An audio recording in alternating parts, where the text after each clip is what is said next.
네, 안녕하세요. 10월 2일입니다. 오늘도 쉬는 날이죠. 예, 우리 파이코인 채굴하시는 분들, 정말로 앞으로 엄청난 부자가 되실 분들이신데, 왜 그냥 막연히 제가 뇌피셜로 얘기하는 게 아니라 정말로 그렇게 될 수밖에 없는데, 그래도 꼭 드리고 싶은 말씀은 이제 그거를 정말 확실히, 이게 왜 그렇게 되는지 알 수 있느냐. 가령 예를 들면 이제 이런 거죠. 제가 이제 얼마 전에 요즘 최근에 3일간 올렸던 게 왜 거래소들이 그렇게 파이코인에 열광을 하는가. 그거 가지고 제가 며칠 공부를 해보니까 생각해보면 그래요. 저도 호텔신라 쪽에 오래 있었고, 그럼 많은 사람들이 이제 자기 물건을 어떻게 저한테 얘기해서 우 소장님, 저 호텔신라에 아는 사람 없으세요? 저 GS 홈쇼핑에 누구 아는 사람 없으세요? 어떻게 홈쇼핑에, 신세계백화점에, 그러니까 자기 물건을 이런 우리 물건이 좀 롯데 면세점, 우리 물건이 호텔신라 면세점, 우리 물건이 GS 홈쇼핑, 우리 브랜드가 신세계백화점, 우리 브랜드가 현대백화점, 이렇게 거기에 좀 할 수 있었으면 좋겠어요. 똑같은 거거든요. 제가 말씀드렸잖아요. 원화 코인을 한국 거래소, 좀 유명한 거래소에 상장하려면 40억, 50억 돈 든다고. 그런데 거꾸로 저희 사무실 밑에 이제 굉장히 유명한 그 마르쉐라는 남성 옷만 파는 데 있는데, 여러 백화점에서 우리 백화점에 좀 입점해라, 우리 백화점에서 입점해라 그러는데 안 한다는 거예요. 너무 마진이 너무 크고 백화점에 줘야 되는 게 40%, 50% 되고. 그러니까 잘 팔리는 상품은 신세계 면세점이건 호텔신라 면세점이건 롯데 면세점이건 자기네 잘 팔리는 거 유치하려고 그러고, 잘 안 팔리는 거를 거기에다가 납품하려고 그러면은 굉장히 힘들고, 또 출판사들도 이제 교보문고나 영풍문고 같은데 자기 책이 진열되게 하려면 그거 영업 엄청나게 해야 되거든요. 같은 거라는 말이죠. 거래소들은 암호화폐에 대한 가장 많은 정보를 갖고 있는 거죠. 근데 거래소들이 서로 파이코인 보고 우리 거래소에 입점해 주세요. 우리 거래소에 입점해 주세요. 이건 거기에 입점하려면 거기에 돈이 40억, 50억 들어가야 된다는데, 그럴 필요도 없이 한국의 조그마한 거래소들이 아니라 세계 탑10 거래소들이 모두 파이코인 보고 여기 입점 좀 해주세요. 여기 입점 좀 해주세요. 한다 그러면 일단 틀림없는 거 아니에요? 일단 굉장히 확실한 거 아니에요? 자, 그런 상황인데도 이거를 지금 계정 폭파하고 안 하는 사람, 하다가 채굴 안 하는 사람, 유틸리티 안 하는 사람, 노드 안 하는 사람, 리퍼럴 그룹 안 만드는 사람, 누구한테 자신 없어서 얘기 못 한다는 사람, 자기 혼자 채굴하는 바보라는 거죠. 그래서 제가 정말 모든 투자자들, 전 세계 금융 투자자들이 꾸루루 생각하는 사람이 이 사람이에요. 어떻게 보면 토트넘의 감독하고 비슷하게 생겼죠. 누군지 한번 정말 맞춰보세요. 이런 걸 알아야지 전문가들이 신세계백화점이나 롯데백화점이나 현대백화점에서 저건 대박이다, 우리한테 입점해야 된다, 그러면 일단 그거는 정말 예비고사는 우수한 성적으로 붙은 거 아니에요? 지금 파이코인 그런 상태인데 사람들이 모른다는 거죠. 저도 그쪽 앵글로 보지 못하다가 요번에 그쪽 앵글로 보고 나서 깊이 들어가 보니까 정말 그렇구나라는 걸 확신을 갖게 됐다라는 거죠. 이 사람 정말 중요한 사람이고요. 이 사람에 대해서 제가 설명을 드릴게요. 그러니까 파이코인 과거와 현재와 또 지금으로부터, 지금 채굴하는 사람도 전 세계 파이오니어들이 정말 인생 드라마, 인생 역전이 아니라 자기 인생의 드라마를 쓸 정도의 엄청난 액면가를 가진 화폐가 파이오니어들 손 위에 올라온다라는 거죠. 근데 모르는 사람들은 안 한다라는 거죠. 하시는 분들도 아직은 모르신다는 거죠. 그래서 제가 맨날 얘기하잖아요. 알고 했건 모르고 했건 일단 복 있는 사람들이 이거 하는 거다. 복 없는 놈들은 조도 못 먹는다. 비트코인 처음에 조도 안 받는다고 했던 애들처럼. 지금 그런 상황이라는 거죠. 어째서 그런가를 저도 사실은 그쪽 앵글에 서보기 전에는 몰랐는데, 거래소 앵글에서 보니까, 백화점 입장에서 보니까 저거는 우리한테 갖다 놓으면은 매출 엄청나게 나겠네라는 판단이 든다라는 거죠. 그렇게 엄청난 거를 이미 하고 계시는 거예요. 이미 하고 있는 분도 복이 있는 거지만 지금이라도 이거 하시는 분들은 대박 나신다라는 거죠. 왜 그런지 설명을 해드릴게요. 오늘 뉴스에 이제 어제 뉴스죠. 이더리움이 점점 중앙화되고 있다라고 나왔어요. 그러니까 얼마 전부터 비텔릭 부탈린이 얘기를 하는 게 파이코인하고 비슷한 얘기를 계속 했는데 이제는 제3자들이 이더리움이 이런 문제가 있다라고 얘기한 거예요. 이걸 보면 지금 이제 작업 증명으로 하고 있다라는 거죠. 작업 증명으로 이제 하다가 지분 증명으로 바뀌었다라는 거죠. 작업 증명에서 지분 증명으로 바뀌었는데 이렇게 하면서 문제들이 뭐 여기에 대한 거는 아시는 분도 계시고 모르시는 분도 계시지만 제가 요거에 대해서는 뭐 추가적으로 자세히 얘기하고 오늘은 핵심만 말씀드릴게요. 연휴 기간 중에 전반적인 큰 그림을 그리셔야 되니까 작은 거 터치 안 하고 지나갈게요. 이게 지금 이제 여기서 나왔던 이더리움이 점점 중앙화되고 있다라는 걸 보면 파이코인이 얼마나 대단한 기업인지, 왜 거래소들이 막 그렇게 우리한테 좀 입점 좀 해주세요 이러는지를 알 수 있다라는 거죠. 그러니까 이더리움이 디지털 투데이 황치규 기자님 거를 제가 보고 하는 건데, 이더리움이 작년 9월에 작업 증명에서 지분 증명으로 운영 메커니즘을 바꾼 다음에 점점 중앙화되고 있다. 이게 점점 중앙화되고 있다라는 건 쉽게 얘기하면 원래 제가 맨날 얘기하잖아요. 비트코인 재단, 이더리움 재단, 이거 어떻게 보면 동기신들이 하는 거다. 파이코인 재단하고는 전혀 다른 거다.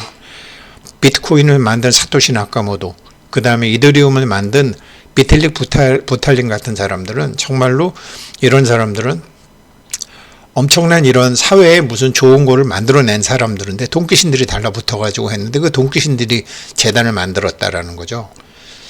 그런데 여기서 하고 있는 걸 보게 되면 블록체인 인프라 업체 블록네이티브가 9월 27일 날 이 거래 블록들을 계속 추가하는 이 블록체인이니까 블록을 체인으로 만들어야 되잖아요. 블록을 체인으로 만드는 방법이 문제를 풀이해서 그 해치값 갖고 하는 이제 작업 증명이 있고, 안 그러면은 그 코인을 갖고 있는 사람들의 지분으로 하는, 누구한테 권한을 주느냐라는 거죠.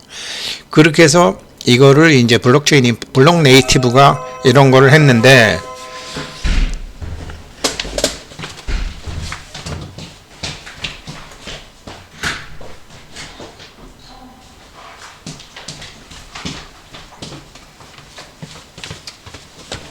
죄송합니다. 이거 맞아 하고요.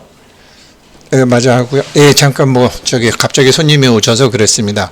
그런데 이제 블록 네이티브가 빠졌다라는 거죠. 블록 네이티브가 빠지다 보니까 이런 이제 블록체인을 릴레이하는 이 플레이어들, 이런 것들을 블록 네이티브가 빠지니까 나머지 릴레이 플레이어들이 이런 블록을 대부분 다루게 됐고, 이렇게 되게 되면 어떻게 되느냐? 거래 검열들부터 혹은 다른 사람들의 이익을 훔치는 것까지 여러 가지 문제점이 생길 수 있다. 이런 게 다른 데서는 생길 수 없다라는 거죠. 재단 자체가 투명하고 공정하게 되면 그런 문제가 안 되는데, 이게 동기신들이 달라붙어 갖고 자기네들이 만든 재단에서는 이런 위험성이 있다라는 거죠. 그래서 이제 블록 네이티브는 거진 한 200억 정도의 유치를 해서 이 블록을 계속 빌딩하는 거를 주도를 했었는데, 나 안 해, 이렇게 된 거거든요. 그러니까 비텔릭 부탈린이 며칠 전에 이제는 10년간 실험은 끝났고 이제는 제대로 해야 된다라는 말이 이해가 되는 거죠. 그러면서 이렇게 이제 체인을 계속 만들어가는 이런 릴레이 이슈는, 이렇게 되게 되면 소수의 몇 녀석들이 좌지우지할 수 있는, 어제 뉴스에도 나온 게 지금 미국 정부에서 왜 비트코인을 왜 이거 허가를 안 해주느냐, 이게 큰 손들이 75%를 다 갖고 있는 거거든요. 그러니까 이게 문제가 된다라는 거죠. 이게 소위 얘기하면 독점 및 과점이죠. 그렇게 해서 이제 이런 걸 보게 되면 아직까지 한 10년간은 이게 지금 계속 실험을 해봤는데, 이게 뭐냐? 원래 나쁜 놈들이 돈 냄새는 먼저 맡잖아요. 그러니까 이렇게 체인을 연결시켜주는 릴레이가 있고, 네트워크가. 그 다음에 이제 거래들을 블록으로 만들어주는 빌더들이 있고, 이런 것이 정당한지 정당하지 않은지 검증하는 밸리데이터들이 있는데, 릴레이, 빌더, 그러니까 릴레이어, 빌더, 밸리데이터에 의해서 공동으로 네트워크가 운영이 되는데 이게 소수 몇몇이 주도하고 있다라는 거죠. 그런데 이런 릴레이 감소가 걱정스럽다라고 나오는 거죠. 문제가 될 때까지는 문제가 아니죠, 정말로. 근데 좋지 않을 때까지는 모든 것이 좋죠. 근데 나중에 문제가 드러나고 나면 그거 풀기 뒤지기 어렵죠. 돈 문제도 그렇고 사람 문제도 그렇고 인연 문제도 그렇고 건강 문제도 그렇고 이렇게 문제가 되기 전에 이걸 터치를 해줘야 되는데 이 문제가 되기 전에 파이 네트워크 같은 것은 이제 인문학적으로 계속 풀었고 나머지들은 기술자들이 만든 거를 돈귀신들이 달라붙어서 하다 보니까 가로놓게 이런 문제가 생긴다라는 거죠. 그러니까 이게 밸리데이터라는 말은 이제 파이 네트워크 하신 분들은 많이 아시죠. 검증을 KYC 하면서 이제 많이 보셨죠. 그런 거예요. KYC는 이제 이 사람이 그 사람이냐 그거를 검증해 주는 거지만 이 블럭이 정당한 블럭이냐라는 거를 해주는 것도 밸리데이터라는 거죠. 그래서 이제 이렇게 보게 되면 뭐 이런 문제도 제가 오늘은 이제 연휴 기간 중에 큰 그림을 그리는데 말씀드리기 때문에 세부적인 말씀은 안 드리지만 지금 이런 블록체인 업계에서 제일 중요한 거는 밸리데이터, 릴레이어, 빌더, 뭘 구축하는 사람, 연결해주는 사람, 검증하는 사람 이런 게 다 있다라는 거죠. 이게 지금 이거를 인공지능으로 플래시봇 같은 데서 사용했는데 이게 기계로 하다 보니까 또 나쁜 놈들이 먼저 알게 되고 그럼 또 문제가 생기고 지금 이러한 것을 4년간 계속 검증을 하고 문을 닫고 나서 지금 하고 있는 거 아니에요. 그래서 이런 이제 드디어 10년간의 실험을 해보니까 야 이게 미국 정부가 이거를 태클 거는 게 개인이 태클을 거는 게 아니구나. 이렇게 사적 화폐와 공적 화폐가 되는데 이런 차이가 있구나.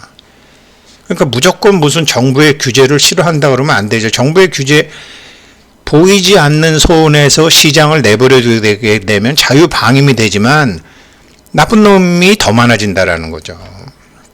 그래서 항상 이제 경제학에서도 정부 개입이 반드시 필요로 한 거죠. 너무 깊숙이 개입하면은 전체 주의가 되지만 이게 화폐 정책을 봐도 금융 정책도 있고 또 재정 정책도 있잖아요. 재정 정책은 국가 주도로 가는 거 아니에요. 그렇게 필요하다라는 거죠. 근데 그렇게 필요한 역할을 해주는 게 재단인데 파이 네트워크 재단은 굉장히 공정하고 투명하게 하는데 나머지는 아니라는 거죠. 돈귀신들이 붙어갖고 사적 재단을 만들었다라는 거죠. 제가 뭐 간혹 보는 분 중에 이제 요번 코인시드님 거도 보는데 이분이 이제 investing.com에 올해 1월 5일 날 이제 보도된 거를 이렇게 올렸는데 이 차이가 뭐냐? 밸리데이팅 하는 것에 의한 방법의 차이라는 거죠. 그래서 지금 이제 보통 이게 이제 파이 웨일 분이 한 건데 이노베이티브 컨센서스 알고리즘이죠. 네. 혁신적인 합의 알고리즘. 그러니까 SCP, 스텔라 컨센서스 프로토콜이라는 혁신적인 합의 알고리즘을 했다. 이게 뭐 작업 증명을 해도 문제, 지분 증명을 해도 문제, 해시값 조작, 뭐 그다음에 과도한 에너지 낭비, 부익부 빈익빈의 심화, 뭐 여러 가지가 이제 작업 증명과 지분 증명, 그다음에 왜곡의 가능성, 소수의 몇 사람들이 좌지우지하는 이런 사적 화폐가 되는 위험성이 굉장히 높죠.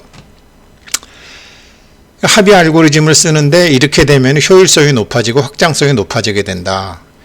사용자들에게 최첨단 기술을 제공하고자 하는 이런 거래소들에게는 이게 굉장히 인기 있는 프로토콜이다. 효율성과 확장성이 굉장히 많으니까 작업 증명과 지분 증명 효율성 문제에서 여러 가지 문제가 있고 또 에너지를 많이 써야만 되고 몇몇 돈 있는 사람들이 몇몇 큰 손들이 좌지우지할 수 있기 때문에 확장성도 문제가 있고 그래서 이게 파이 네트워크 같으면은 이런 SCP를 채택해서 정말로 미래지향적인 블록체인 프로젝트로 자리매김했다라는 거죠. 지금 우리나라에 블록체인 랩스라는 회사가 있어요. 블록체인 랩스라는 회사가 있는데 뭐 지금 돈 되겠다는 사람들이 뭐 몇백억 몇천억 되겠다는 사람이 줄 섰어요. 왜냐? 그 회사는 블록체인 갖고 암호화폐 만드는 짓을 안 했어요. 블록체인 자체로 세상에 이렇게 쓰이는 일을 했어요. 그래서 이제 그거를 우리나라가 코로나 때 그 회사를 했는데, 앞으로 그 회사가 영속적으로 성공할 건지 영속적으로 성공 못할 건지는 어떤 비즈니스 모델을 만들어 가느냐에 따라 다르겠지만, 돈귀신들이 달라붙지 않은 블록체인 프로젝트였다는 거죠. 그런 면에서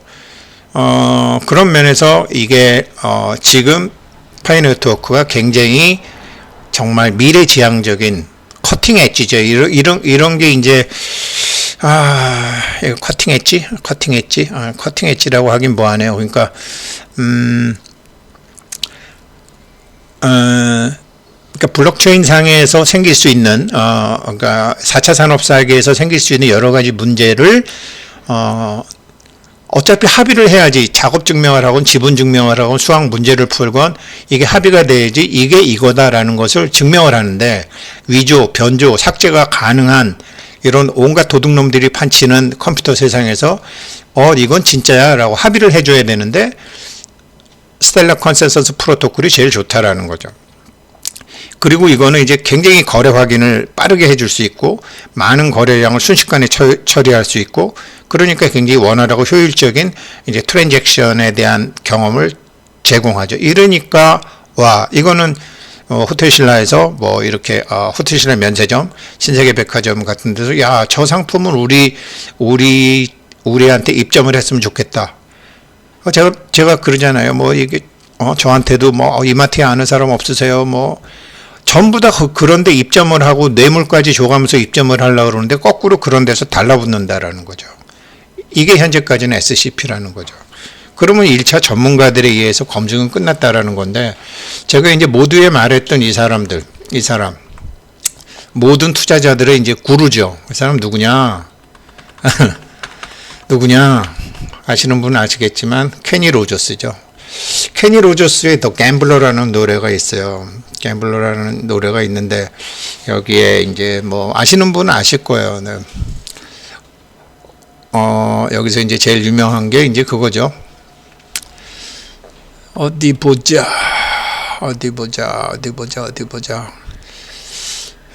Son, I've made my life more rich. I handed my bottle on a warm to sleep, but ask the night quiet. 그러니까 가지고 있어야 될 때는 가지고 있고 버려야 될 때는 버려야 된다라는 거죠. 이게 정말로 이 케니 로저스의 갬블러라는 이 노래는 컨트리송으로서도 굉장히 유명하지만 이제 이 투자 구루들한테도 굉장히 사랑받는 노래입니다. 그러니까 이 핵심적인 내용은 뭐냐면, 카드를 들고 있을 때는 카드를 들고 있고 카드를 집어던질 때는 과감하게 집어던져라 그랬는데, 테이블에 앉아서 게임을 할 때 돈 쉬지 마라. 이 바보 같은 사람들이 지금 뭐 상장도 안 된 코인 가지고 이게 얼마다, 시초가 얼마다, 그 정말 하수들이나 한다라는 거죠. 테이블에 앉아있을 땐 돈 쉬지 마라. 나중에 돈 쉴 시간은 얼마든지 있다. 지금은 이게 지금 내가 이 카드를 지금 계속 홀딩하고 있어야 되는지 집어던져야 되는지. 이게 그래서 정말 케니 로저스를 금융투자자들 월스트리트의 구루라고 하는 거예요. 얼마 전에 이분 돌아가셨죠? 그래서 이제 지금 저도 이런 앵글에서 이제 보지 못하다가, 패를 쥐고 있을 때를 알아야 되고, 패를 접고 집어던져야 될 때를 알고, 물러가야 될 때를 알고, 도망쳐야 될 때를 알고. 근데 뭐 게임 하려고 앉아갖고 돈 세지 마. 충분히 있다. 그러니까 이거죠. 결국은 이건데, 지금은 전문가들에 의해서 지금 서로 우리 가게에 좀 입점 좀 해주세요 라는 거를 멍청한 사람들이 진짜다, 가짜다, 돈 된다, 안 된다, 그런 말에 속지 말라라는 거죠. 그래서 오늘은 제가 뭐 이렇게 큰 그림만 말씀드렸는데, 디테일한 부분들은 알아서 잘 하시겠지만, 이게 전문가들이 이러한 안목으로 지금 우리 면세점에, 우리 백화점에, 우리 마트에 입점 좀 해주세요 라고 하는 거라는 거죠. 그러니까 저도 못 먹는 놈이 있는 거예요. 저도 못 먹는 놈이. 그러니까 이거는 쥐고 있어야 될 카드라는 거죠. 버려야 될 카드가 아니고. 오늘은 뭐 연휴고, 또 그래서 연휴 중에 개략적으로 말씀드렸고, 한번 뭐 요즘 유튜브 같으면 이제 케니 로저스의 The Gambler 한번 들어보십시오. 예, 감사합니다.